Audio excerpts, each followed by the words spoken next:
Hi friend, once again you are welcome in this video. Friends, in the last video we talked about a form of poetry, that is ballad, and in this video we are going to discuss the next form of poetry, that is lyric. So lyric is a very short poem, as we all know, but the origin of lyric has in two distinct kind of songs. The first is melic, or the same is called as lyric, and the second is choric. Now this form or this song is originated in Greek literature, or it has Greek origin.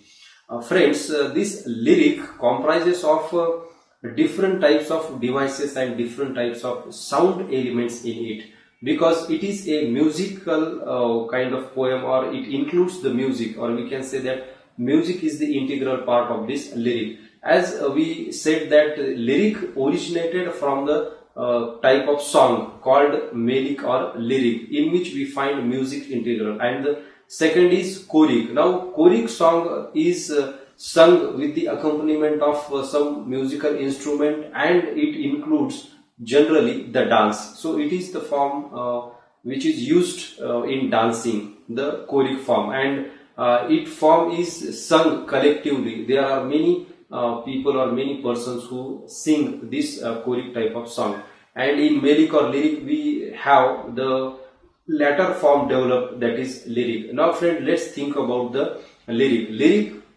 is a significant form of poem, and because of its shortness, or because of its minimum length, it is popular in English as well as other literatures also, and we find there are so many lyrics composed by the poets, and poets love to compose this lyric.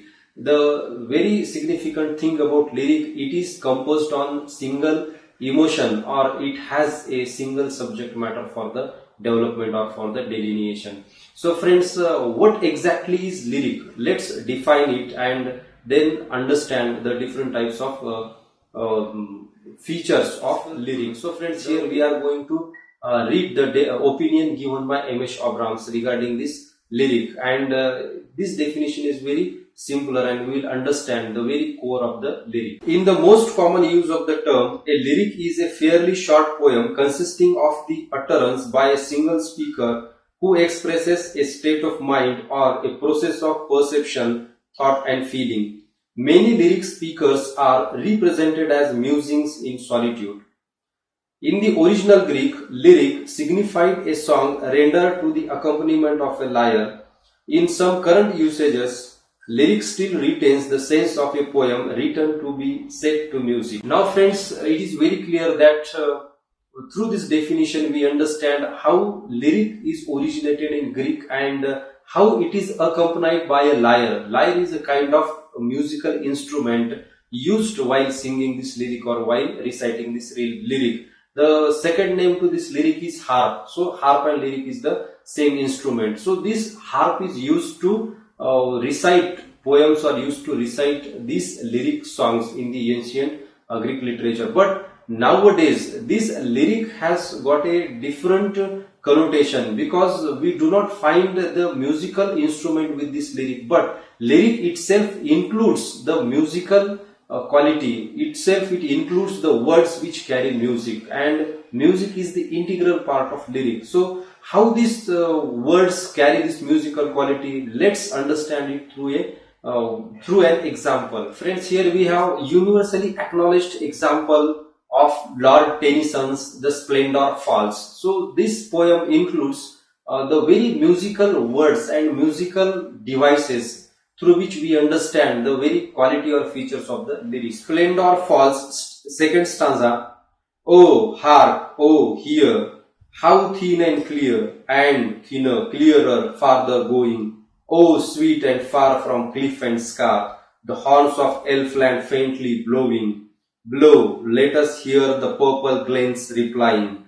Blow, bugles answer, echoes dying, dying, dying. So friends, if you look at this second stanza, you will find that how end rhyming, internal rhyming, different types of sound devices like alliteration, assonance, consonance, repetition are used to create a musical sound quality in the poem, or we get music through these words. So this is a very famous example of lyric in which we find music very prominently. So friends, now let's move to the next part, that is what are the distinguishing features of lyric. So I listed some of the distinguishing features of lyric. So friends, the very first feature of lyric is it is short in length. If we compare this lyric to the other forms of poetry, for example ballad, epic or elegy, we find that the length is greater, or we have a lengthy kind of poems. But lyric comprises of a few stanzas or few lines. For example, all sonnets and odes can be taken into this form, lyric. So there are different types of sonnets and different types of odes whose length is short, and due to this short length, readers love to read lyrics, and poets also compose the very lyrics, and hence this form has become very popular in English literature. This is the first feature, that is it has a very limited length.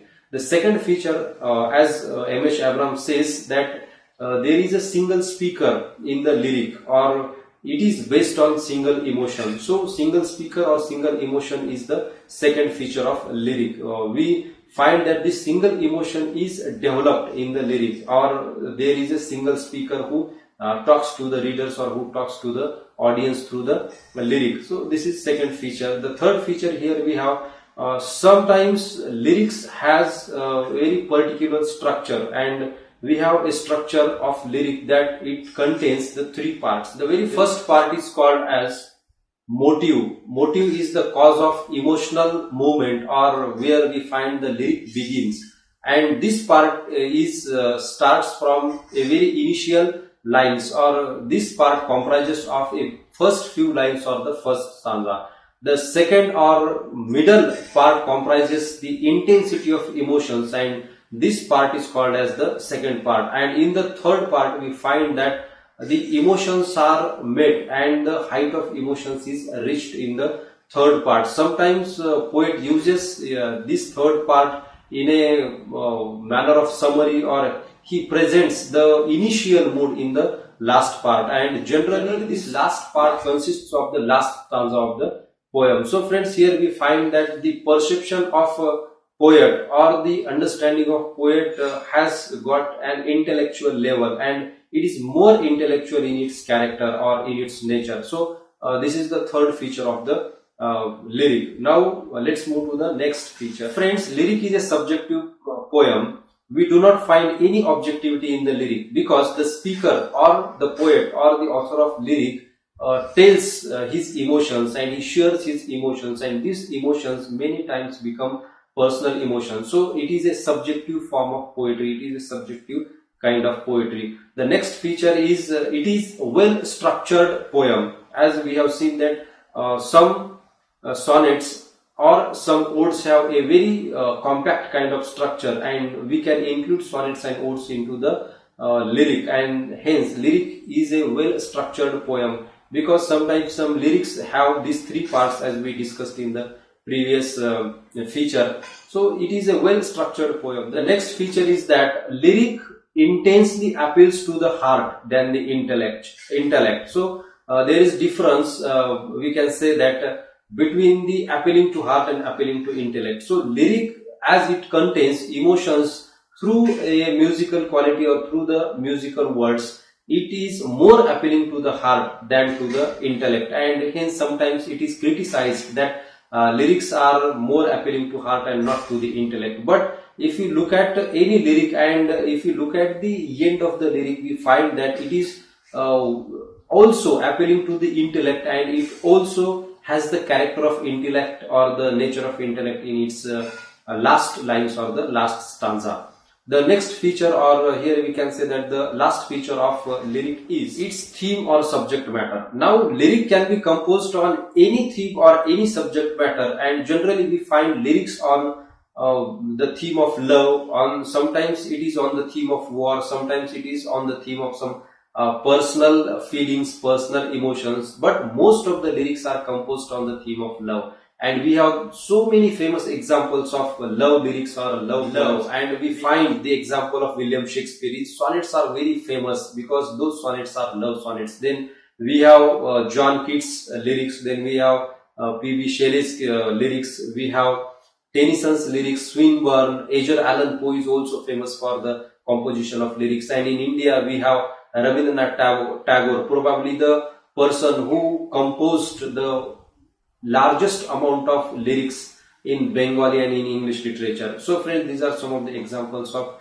lyrics. You can read any one of the lyrics composed by these authors and you will understand what are the qualities of lyric or what are the features of lyrics. So friends, thank you very much for watching the complete tutorial. Please like this video, share this video among your friends and subscribe to Literature Simply, and don't forget to press the bell notification icon for updates on these kind of videos.